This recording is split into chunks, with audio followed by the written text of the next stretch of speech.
দলীয় সিদ্ধান্ত অমান্য করে উপজেলা পরিষদ নির্বাচনে অংশ নেওয়ায় বিএনপিতে চলছে বহিষ্কারের হিড়িক। গত কয়েকদিনে দল ও অঙ্গ সংগঠনের ৮০ জনের মতো নেতাকে তাদের পদ থেকে বহিষ্কার করা হয়েছে। সেই সঙ্গে বাতিল করা হয়েছে প্রাথমিক সদস্যপদ। তবে সরকার বিরোধী দীর্ঘ আন্দোলনে হামলা মামলা গ্রেপ্তারে বিপর্যস্ত তৃণমূল নেতাকর্মীদের এমন বহিষ্কার নিয়ে দলের ভেতরে মতভেদ দেখা দিয়েছে। ভিন্ন মত পোষণ করছেন খোদ স্থায়ী কমিটির অনেক নেতা।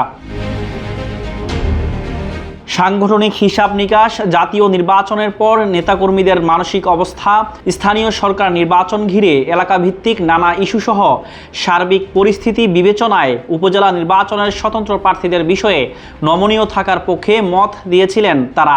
অন্যদিকে বিভিন্ন এলাকায় দলের গুরুত্ব যমুনা ইসি, the goodness of purified air. আমার বাসায় এনেছি যমুনা ইসি, আপনি কিনছেন তো? পূর্ণ নেতা বহিষ্কার হওয়ায় তৃণমূলের নেতাকর্মীদের মধ্যে দেখা দিয়েছে ক্ষোভ ও হতাশা। এর মধ্য দিয়ে একদিকে যেমন দলীয় ঐক্য বিনষ্ট হচ্ছে, তেমনি বিএনপি আরও দুর্বল হবে বলে অনেকের আশঙ্কা। সাংগঠনিক শৃঙ্খলার প্রশ্ন সামনে আনা হলেও তৃণমূল নেতাদের গণহারে বহিষ্কারের এই প্রবণতার পেছনে কারো কারো বাণিজ্যিক উদ্দেশ্য থাকতে পারে বলেও মনে করেন তৃণমূলের অনেক নেতা। তারা বলছেন, স্থানীয় সরকার নির্বাচনে অংশগ্রহণের ঠুনকো অভিযোগে দল থেকে এভাবে গণহারে বহিষ্কার করা সমীচীন নয়। জাতীয় নির্বাচনের ধারাবাহিকতায় স্থানীয় সরকার নির্বাচন দলীয়ভাবে বর্জনের সিদ্ধান্ত হলেও বিপর্যস্ত তৃণমূলকে উজ্জীবিত করার স্বার্থে নির্বাচনে স্বতন্ত্রভাবে অংশগ্রহণকারী নেতাদের ব্যাপারে এতটা কঠোর হওয়া ঠিক হয়নি। সাংগঠনিক কর্মকাণ্ড কমে যাওয়ায় দলের অনেক নেতা নিজেদের গুরুত্বপূর্ণ প্রমাণ করতে বিভিন্ন সময়ে এ ধরনের তৎপরতাকে উৎসাহিত করেন।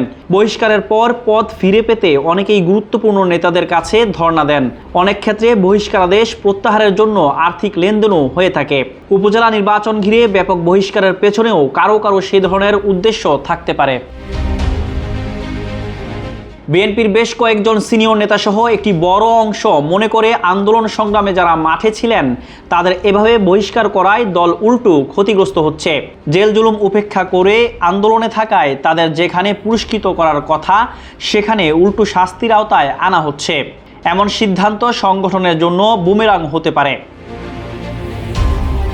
বিএনপির দপ্তর সূত্রে জানা গেছে, দলীয় সিদ্ধান্ত অমান্য করে জাতীয় সংসদ সহ স্থানীয় সরকারের বিভিন্ন স্তরের নির্বাচনে প্রার্থী হওয়া কিংবা প্রার্থীর পক্ষে কাজ করায় গত কয়েক বছরে দল ও অঙ্গ সংগঠনের পদধারী প্রায় ৫০০ নেতাকে বহিষ্কার করা হয়েছে।